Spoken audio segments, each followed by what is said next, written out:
gen paquet juge qui divorcé ou bien qui pa gen madame qui célibataire. Ça n'a rien à voir. Orientation sexuelle au monde, c'est désir, c'est goût moun nan. C'est ça le remède. Mais l'homme police est dans la rue, ou pas contre si bandit, ou pas contre qui est lié. C'est parce que nous avons folie sous nous en Haïti, ou juste besoin borné. Moun pour orientation sexuelle, ou gen folie homophobe. Bonjour à tous, chers amis et fans sur Facebook.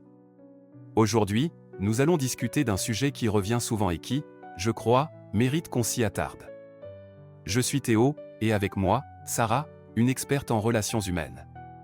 Bonjour, Sarah. Bonjour Théo, et bonjour à tous ceux qui nous regardent. Je suis ravie d'être ici pour parler d'un sujet qui touche beaucoup de gens et provoque parfois des débats animés. Parfait. Alors, entrons dans le vif du sujet.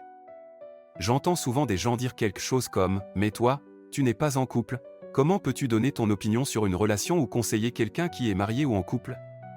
Sarah, qu'en penses-tu? Est-ce vraiment une façon juste de voir les choses? Excellente question, Théo. Non, ce n'est pas une façon juste de voir les choses, et voici pourquoi. On va explorer cela en plusieurs points. Premièrement, il faut comprendre que l'expérience personnelle n'est pas la seule source de sagesse. On peut très bien apprendre des relations en observant celles des autres, en lisant ou même en analysant des situations. Exactement. Et cela m'amène au deuxième point, il y a une richesse dans les perspectives extérieures. Parfois, quelqu'un qui n'est pas impliqué directement dans une relation peut voir les choses avec plus de clarté, parce qu'il ou elle n'est pas pris dans les émotions ou les conflits. Tout à fait d'accord, Théo. Troisièmement, rejeter une opinion sur la base du statut relationnel d'une personne, c'est réducteur. Ce n'est pas le fait d'être célibataire, marié ou parent qui détermine la qualité d'un conseil, mais plutôt la logique et la pertinence de ce qui est dit. Absolument.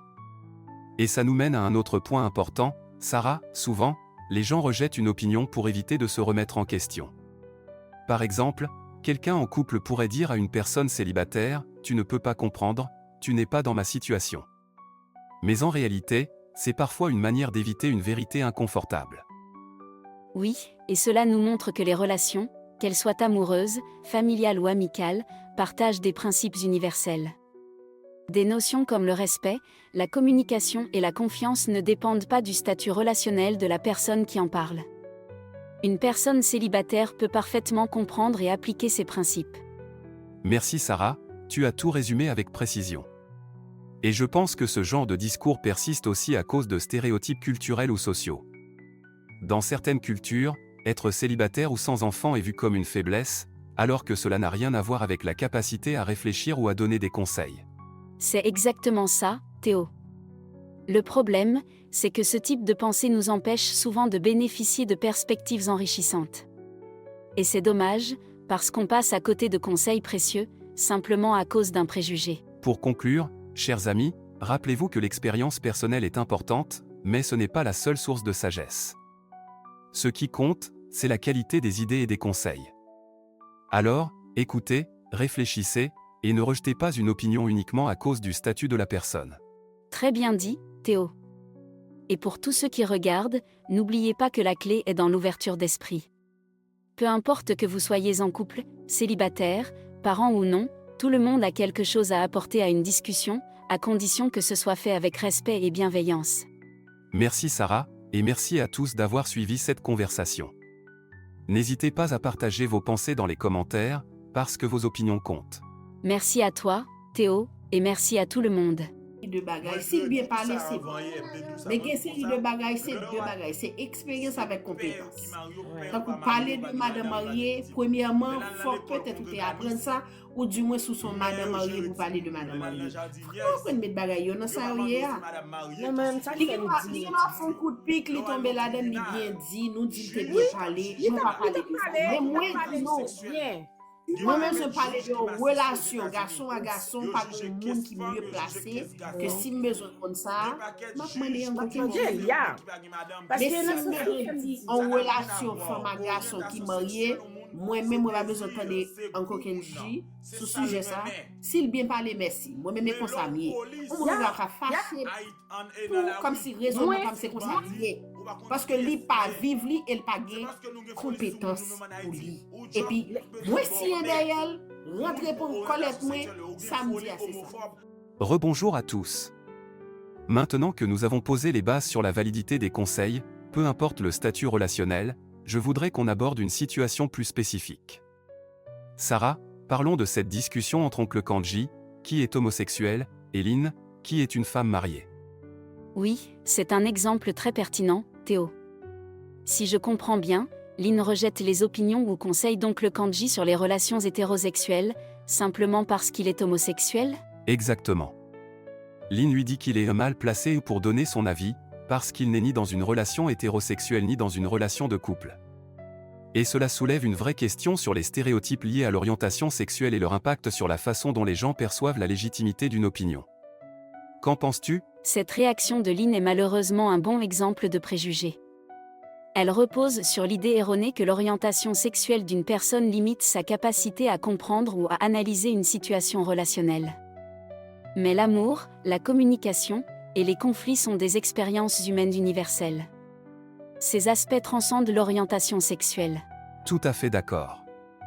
Et je dirais même qu'oncle Kanji, en tant qu'observateur extérieur, pourrait avoir une perspective différente, voire plus objective, sur les relations hétérosexuelles. Il peut offrir des observations précieuses précisément parce qu'il n'est pas impliqué dans ce type de dynamique. Exactement. Mais il y a un autre point important. Rejeter l'opinion d'oncle Kanji en fonction de son orientation sexuelle, c'est une forme de discrimination subtile. Ce n'est pas parce qu'il est homosexuel qu'il ne peut pas comprendre les dynamiques relationnelles hétérosexuelles. Ce genre de stéréotype empêche souvent les gens de s'enrichir de perspectives diverses. Et ce rejet peut aussi être un mécanisme de défense, tu ne trouves pas ? Par exemple, Lynn pourrait se sentir attaquée ou jugée par les remarques d'oncle Kanji, même si ce n'est pas son intention. En disant « tu ne peux pas comprendre parce que tu es homosexuel », elle évite de réfléchir sur ce qu'il dit. Oui, c'est une manière d'éviter la remise en question. Et c'est dommage, parce que cela limite le dialogue. Peu importe l'identité ou l'expérience personnelle d'une personne, la question devrait toujours être « est-ce que ce qu'elle dit a du sens ? Pas « qui est-elle pour le dire ?» C'est tellement vrai. Et puis, les relations humaines, qu'elles soient amoureuses, familiales ou amicales, reposent toutes sur des principes similaires, respect, communication, empathie. Une personne homosexuelle comme oncle Kanji peut parfaitement comprendre ces principes et les appliquer à ses conseils. Absolument. Ce genre de situation montre aussi à quel point les tabous autour de l'orientation sexuelle restent présents dans nos communautés. Pourtant, ce n'est pas l'orientation sexuelle qui détermine la valeur d'un conseil ou d'une opinion, mais plutôt la réflexion, l'intention et l'expérience de la personne. Merci, Sarah. Cette conversation illustre bien que nous devons aller au-delà des stéréotypes et des préjugés pour bâtir des échanges plus ouverts et enrichissants. Absolument, Théo. Merci, Sarah, pour cette discussion riche et profonde. Avant de conclure, j'aimerais qu'on reprenne les points clés pour bien faire passer ce message.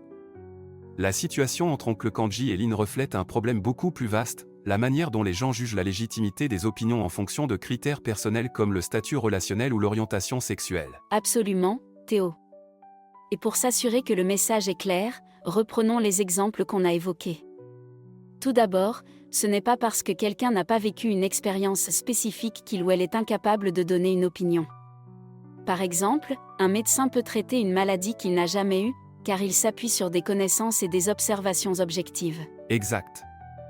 Et cela rejoint aussi le fait qu'une perspective extérieure peut être très précieuse.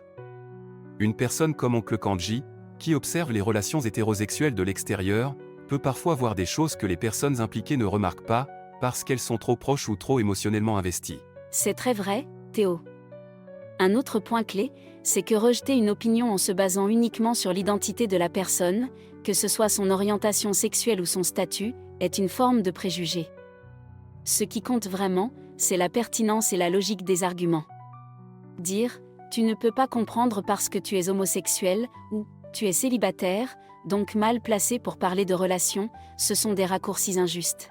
Oui, Sarah. Et parfois, comme tu l'as dit plus tôt, ces jugements sont des mécanismes de défense. Cela évite à la personne de se remettre en question ou d'accepter une vérité inconfortable. Mais cela limite aussi le dialogue et l'apprentissage. Tout à fait. Et il est important de rappeler que les relations humaines, quelles qu'elles soient, partagent des principes universels, respect, communication, empathie. Ces principes ne dépendent pas de l'orientation sexuelle ou du statut relationnel de la personne qui les exprime. Merci, Sarah.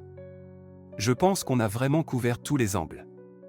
Mais avant de terminer, j'aimerais qu'on s'adresse directement à nos auditeurs avec un message clair. Exactement. Soyons ouverts d'esprit. Prenons le temps d'écouter, de réfléchir et d'apprendre, même des personnes qui, à première vue, semblent éloignées de notre expérience. L'essentiel, c'est le respect et la volonté de comprendre. Chers amis, si vous retenez une chose de cette conversation, c'est que l'expérience personnelle est importante, mais elle n'est pas la seule source de sagesse. Une opinion doit être jugée sur sa qualité, pas sur l'identité de la personne qui la donne. Merci, Théo, et merci à vous tous. Souvenez-vous, ce n'est pas votre identité ou votre statut qui définit votre sagesse, mais votre capacité à écouter, à observer et à réfléchir. À très bientôt pour une nouvelle conversation enrichissante. Merci à tous d'avoir suivi cette discussion. Si vous avez des expériences ou des opinions à partager, n'hésitez pas à le faire dans les commentaires. Nous apprenons tous les uns des autres, et c'est cela qui nous fait grandir. Prenez soin de vous, et surtout, restons ouverts au dialogue. À la prochaine!